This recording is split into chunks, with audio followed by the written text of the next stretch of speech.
faz pouco tempo que eu trabalho em galeria, né, e que eu trabalho aqui na Luiza, mas eu posso dizer que o Miguel Chaya é um dos nossos visitantes mais assíduos, assim. Não vou dizer que ele não perde nenhuma exposição, mas eu tenho assim a nítida impressão de que ele procura não perder nenhuma.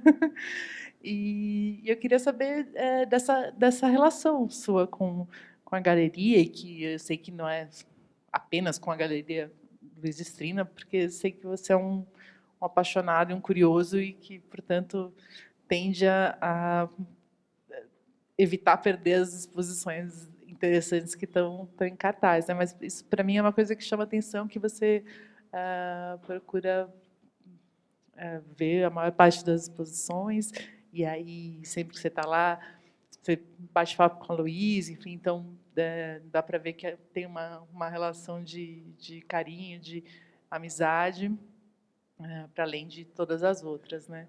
Então, vou começar perguntando sobre isso, assim, a sua história com a galeria. É verdade, estou sempre acompanhando as exposições da Luiza Estrina, da galeria, porque, na verdade, eu estou acompanhando a Luiza Estrina há muito tempo, a pessoa da Luiza Estrina, galerista, e por isso que eu agradeço o convite, eu fico lisonjeado e honrado por fazer parte desse processo que vocês estão desenvolvendo, né, de captar a memória da galeria.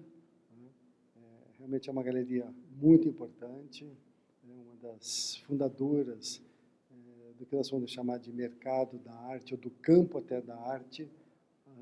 Então, realmente é um evento, uma homenagem merecida. Então, eu acompanho há muito tempo a Luiza, desde 1975. Na verdade, eu vi a exposição de 1974 aqui, né? Vi a primeira, mas eu não conhecia a Luiza.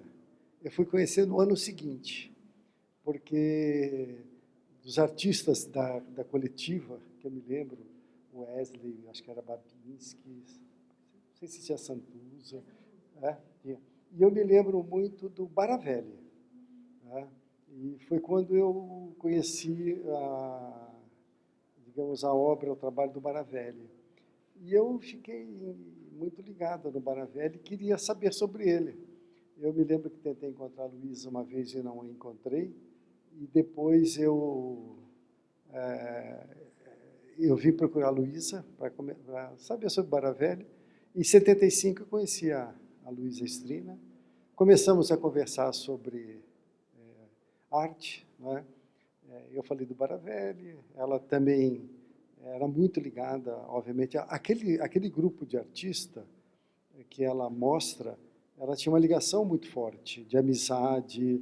Então, a Luiza começa como uma amiga que mostra o trabalho dos artistas amigos. Então, essa questão da amizade é muito forte. Eu tenho a impressão que as galerias devem ser caracterizada pelo seu início também, sabe? Pela forma como começam. E esse é o começo da Luiza. Eu tenho a impressão que ela, na época eu senti que eram amigos, que o Baravelli era muito amigo. Depois fiquei sabendo, obviamente, que o espaço era o ateliê do Baravelli, né? Então, esse foi o primeiro contato da Luiza, em 75. Né? Eu me lembro bem, em 74... 73, 74 é quando eu começo a me interessar por arte, assim, de uma maneira mais intensa, que veio da minha escola, que eu fiz a Escola Superior de Cinema São Luís. E nessa escola, foi em torno de 70, 71, eu fui aluno do Anatol Rosenfeld, da Eleni Guariba, Mário Chamy, então tinha sobre cinema. O Cláudio Tosi frequentava muito a escola, então eu fui me envolvendo com artes plásticas, né? E galeria mesmo, eu não conhecia, não. Uma das primeiras galerias que eu conheci, que frequentei, foi a Galeria Luiz Estrina.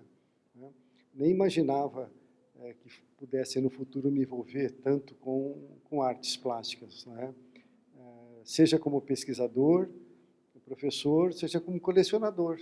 Nem passava na minha cabeça, inclusive, ser colecionador, né? E foi assim que, então, eu comecei a frequentar a Galeria Luiz Estrina. Tinha algumas outras, que mais tarde eu passo a frequentar também, né? E também, na época, né, tinham outras galerias que eu tomei coragem e passei a frequentar.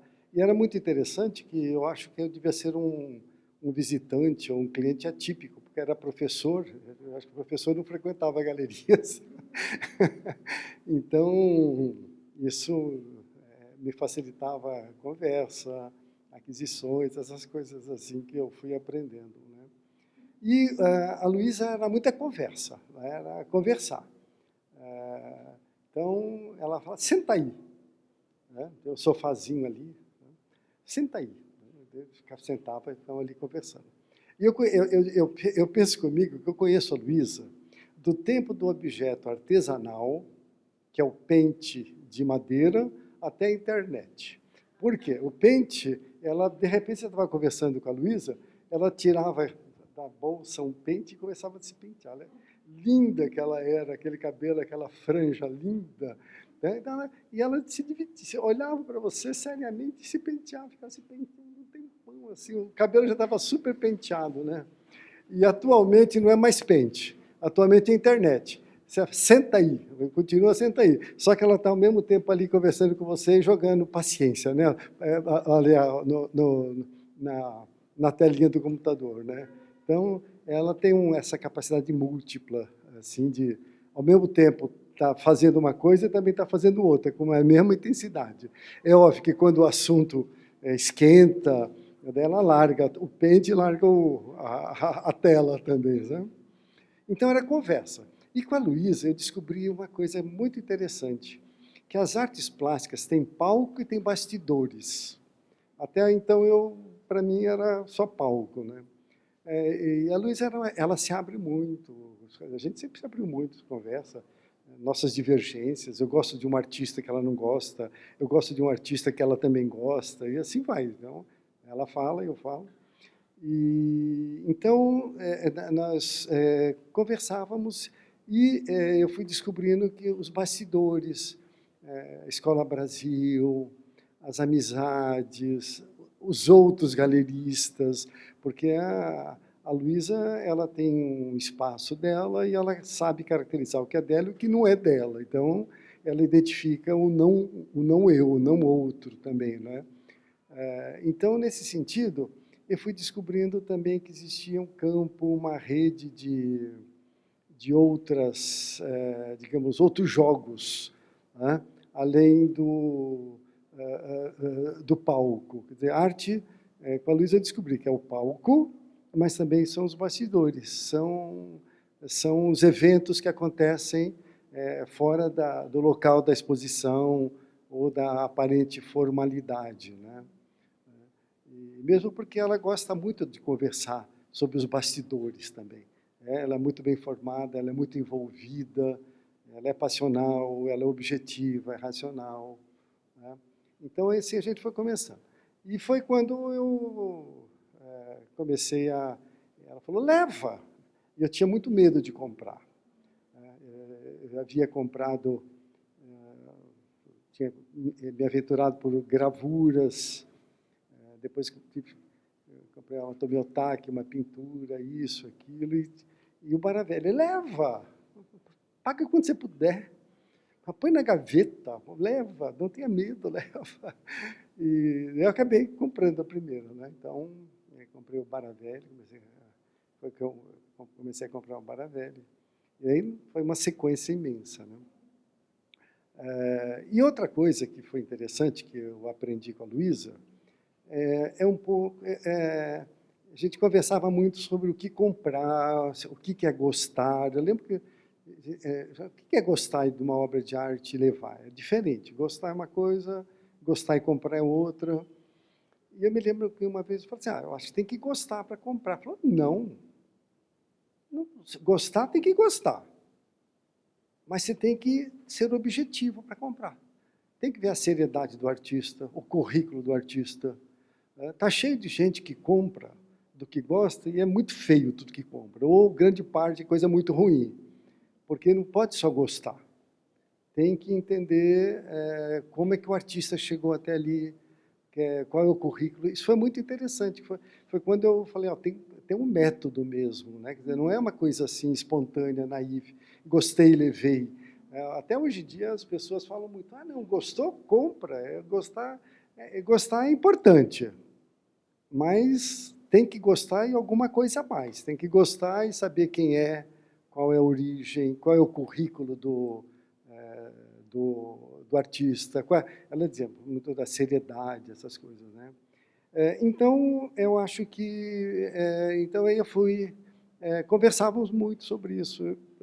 Naquele tempo, nós tínhamos tempo, sabe?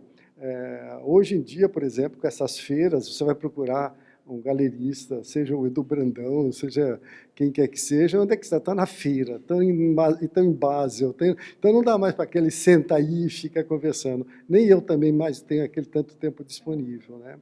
Mas era muito bom usufruir o tempo. E Miguel, você tendo acompanhado, né, muitas das exposições, a maioria das exposições, e lado a lado com esse processo de conversar e de entender o que seria colecionar, né, esse critério, essa metodologia, né, de pensar uma coleção. Você podia falar de alguns artistas que você conheceu na galeria, né? Você citou o Baravelli, mas você teria outros nomes de artistas que você poderia contar para a gente que foram vistos pela primeira vez aqui e que vieram a ser para você muito relevantes e muito fundamentais, assim, como para o seu pensamento ou para a sua coleção, para a sua vida? Vários. Para a coleção. Uma delas é a Leda Catunda. A Leda eu conheci aqui. Né? Leonilson, Mira Schendel, né? A Fernanda Gomes, né? O Suede, até o Aguilar eu conheci aqui. Ela fazia, a Luísa às vezes fazia algumas exposições fora do time dela, assim, mas, por exemplo, Antônio Henrique Amaral, né? O Cássio eu conhecia fora, mas ele passa a fazer parte também do grupo, né? Marep, Márcio Galan, mais recentemente, né? E então esses artistas, quer dizer, eu me lembro, o Jorge Guinle eu conheci aqui, né? Leonilson Guinle, né? Esses artistas que eu tenho a impressão que o Thomas Kohn trabalhava no Rio de Janeiro, ela trabalhava aqui em São Paulo, né? Depois, obviamente, eu fui ver esses artistas em exposições no MAC, né? O MAC era muito produtivo nesse sentido, alguns outros tinham poucos espaços assim institucionais que mostravam esses jovens, né? Mas são esses artistas que eu fui conhecendo. E daí eu tenho uma ideia de uma constelação, era uma constelação de artistas mesmo, né? E o que eu comprei aqui depois foram dezenas, né? Quer dizer, o Baravelli, a Dora Longo Bahia, a Mira, a Fernanda Gomes, né? Foi uma das primeiras pessoas que comprou Fernanda Gomes, né? Comprei aqui o Antônio Henrique, o Aguilar, o Cássio, o Suede, Marep, Renata Lucas, o Edgar de Souza, a Keila, né? E assim vai, o Márcio Galan, não sei se eu já falei, que eu me lembro, né? Quer dizer, e algumas outras, me lembro também, comprei fotografias, mas esses são artistas assim que eu adquiri aqui na Luiza Strina.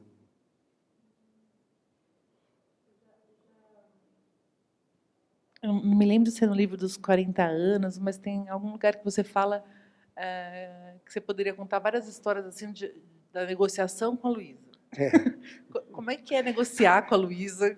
Depende, é tudo muito relativo. É como os taxistas do trânsito de São Paulo, depende, é imprevisível. Né? Então, quando eu vejo que ela não está de bom humor, eu nem toco em assunto de dinheiro, entendeu? De compra. Depende muito da hora. Né? Então, tem hora que eu vou fazer alguma proposta, quero dizer que eu quero comprar uma coisa, eu vejo que não é hora, e tem outros momentos que ela mesma toma iniciativa, leva, pague quantas vezes você quiser. Né? Então, outras vezes fala assim, não, eu não estou aqui para financiar a sua coleção. Né? Então, depende muito. Então, pague quantas vezes você quiser, até não estou aqui para financiar a sua coleção. Mas é maravilhoso. Muito bom. Miguel, me fala da história mais recente da galeria. Você diria que você voltou a se surpreender, sei lá, ver uma exposição que te tirou o chão, assim, porque teve várias pessoas aqui que falaram que o fator de entrar e se surpreender, que é uma marca da galeria, continuou se repetindo, né? Se repete até hoje, mas para outros acredito que não seja igual. Assim, na história mais recente das exposições que você, sei lá, dos últimos anos, assim, na galeria, você teve algumas epifanias, assim, você teria uma exposição que você citaria assim como tendo sido algo muito impactante, que te moveu, assim? Olha, o que me move mesmo é a sequência de exposições da galeria. Eu não vou dizer para você que teve uma que... Uau! Não, eu acho que a Luiza Estrina mantém um ritmo de qualidade, um ritmo de oferta e de divulgação de artistas que estão sempre com as seguintes sequências. Alguém que você já conhece, um artista que lhe é apresentado. Alguém que você já conhece, um artista que lhe é apresentado. Então, ela tem uma trajetória que eu diria assim, ela vai se complexificando. Eu acho que ela vai da cidade de São Paulo para o nacional e para o internacional, que são sequências que as galerias estão fazendo. O que me deixa emocionado são as histórias de algumas galerias, sabe? A maneira como cada galeria nasce, se forma, se constitui, cria a sua própria constelação de artistas. Né? Então, eu sei, quer dizer, quando eu vejo uma exposição da Galeria Luiza Estrina, é uma exposição da Galeria Luiza Estrina, com aquele patamar de qualidade, sabe? Às vezes, de um artista, você está seguindo o desenvolvimento de um artista, outra hora é um artista que você não conhece, novo. Né? Então, eu diria, não, o que a Luiza Estrina tem é a manutenção da qualidade, da seriedade com que mostra, digamos, os seus artistas. Né? É isso daí. O que me surpreende sempre é a permanência e a continuidade das atividades da Galeria Luiza Estrina. Então, o que me emociona mesmo é a galeria no seu dia a dia ou nas suas sequências expositivas. Bem legal isso. Eu acho que... Não, a gente tem mais uns minutinhos. Então, será que eu faço mais uma pergunta ou eu deixo alguém fazer uma pergunta? Ou eu deixo o Miguel olhar na colinha dele? Porque algo me diz que nessa cola do Miguel deve ter alguma anotação, assim, sei lá, de uma história, de uma passagem divertida. Então, será que ao invés de eu fazer uma pergunta, você mesmo não me conta alguma coisa que eu nem sei que eu quero saber? Não, tem histórias assim, e eu não vou contar, porque são histórias que desde que engraçadas até as mais, um pouco mais, digamos, mais sérias, polêmicas, né? Mas eu só diria o seguinte, que a Luísa, ela sempre incentiva a exigência, sabe? Porque a Luísa tem uma coisa, que é ou não é. Sabe? Ela fecha, embora ela tenha uma generosidade, às vezes, ao mostrar, por exemplo, a sequência de exposições que ela faz, acho que é mais aberta, mais generosa, isso porque ela abre. Mas o raciocínio da Luísa, ele é muito objetivo. Ela tem limites muito bem determinados até onde você pode chegar ou não chegar, né? E, em cima disso, ela dialoga, ela conversa, mas abre também outras possibilidades, né? Então, tem assuntos, por exemplo, que a deixam nervosa, né? Tem alguns acontecimentos que ela não tolera, né? Já outros, ela abre um sorriso, fala, me conta mais, eu vou te contar isso então, né? Então, ela é muito nisso, né? Entre o é e não é, né? Essas colocações. E é interessante como essa visão, digamos, de mundo, essa visão, digamos, da vida, abre-se mais quando ela trata das sequências de exposições da galeria. Ela é maleável, no certo sentido, ela é malhável, né? Ela, às vezes, coloca artistas que ela pode não estar numa sequência daquela constelação lógica dela, ela abre. Isso é muito interessante, né, perceber. Então, ela tem esse campo aberto, né? Mas nós temos muitas histórias desse, mas são mais, vamos guardar para nossas intimidades.